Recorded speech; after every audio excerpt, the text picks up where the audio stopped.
The British Council's involvement in the Teaching Divided Histories project is very much about assisting with bringing an international dimension to the programme. And we're doing that through our global network and through specifically schools in South Africa, Sierra Leone and Lebanon. We decided to use the Connecting Classrooms programme, which is a British Council school linking programme, to promote the international pilot of the Teaching Divided Histories project. The reason that we did that is that there is grant funding available through the Connecting Classrooms programme for schools who are in partnership. In South Africa, the partner schools have already been successful in obtaining a Connecting Classrooms grant, and we are hoping to have one of the teachers from South Africa with us at the conference when he will also visit his partner school, which is Lisneal College in Derry, Londonderry. Well, we're very, very excited about our link with Blackfontein School. The teachers are very excited and the pupils are very excited. Already we can see that it's given a certain energy to the teaching of the history, and I think the pupils are very excited about the fact that they're going to be able to tell their story of their country to another country, and that the other country are going to be able to tell their story back to them. And I think they appreciate there's really quite a lot to learn from the South African past. I think it will help me learn about conflict in Northern Ireland, because I will have to research it so that I can teach the pupils in South Africa about it, so therefore I would be teaching and learning at the same time. It completely came as a surprise to our pupils that South Africa was a segregated country in terms of colour, that you had white bus stops, black bus stops. Our kids are just usually Protestant Catholic and that's all they worry about, and they aren't aware of anything different about that throughout the world really. But getting them to think outside of Northern Ireland just in terms of religion and think of a different country in terms of colour is, I suppose, what really the project key aims are. We are very excited and we support this.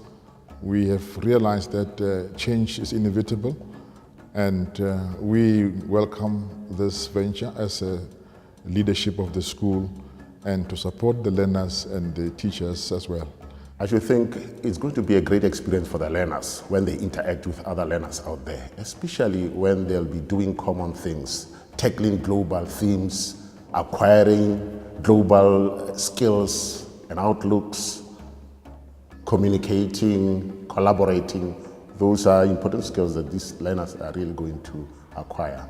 The good thing is that learning more about a Northern Ireland school, knowing their culture, as well as their history. It's a very good thing for us, for me and as well as my school, I think it's a good thing to have partnership with the Northern Ireland, because it helps us to be able to deal with the global themes. The thing that I'd like to learn from Northern Ireland schools pupils is that how has civil rights struggle affected their lives personally and their families. Working with the people in the Northern Ireland will help us know that we're not the only ones in South Africa who have experienced the conflict. We also have a partnership established in Sierra Leone. This is a partnership between Leone College in Belfast and a school in Freetown in Sierra Leone. I think, preparing our students for the world that they're going to live and enter into beyond Leone College is really important for them to see that some of the things that they experience in their society is not that different from other boys and girls in other countries. And so to be aware of that global impact that conflict can have on the lives of children in other countries as well is important. It makes them sort of understand maybe their own context as well. We've been very privileged that the British Council has also supported this project and has given us that opportunity to be, again, a little bit more creative by furthering our contacts with the school in Sierra Leone, which has worked perfectly for Leone because we have had a link with Concern and we have done a fundraising initiative with Sierra Leone, so that's excellent.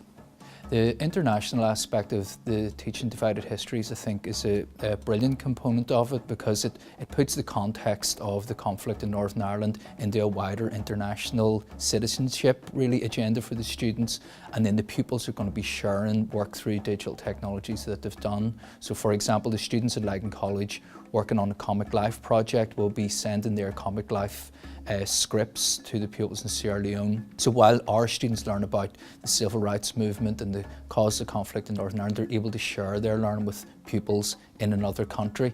Teaching Divided Histories is actually the only example of British Council working on conflict or the subject of conflict in schools. So from that point of view, it is unique, and the conflict agenda is important for British Council. We work in over 100 countries across the world, many of which are post-conflict societies, so there certainly is potential for the rollout of this project more widely. We would see in the final analysis, the work that we do is about building trust and engagement worldwide. And we do that because our view is that we're assisting and helping develop a safer and more prosperous world. And if I look at conflict, I would see that sort of it develops from mistrust and misunderstanding very often. So the idea of working against that mistrust and misunderstanding is precisely what the British Council is about. And of course, Teaching Divided Histories fits perfectly within that agenda.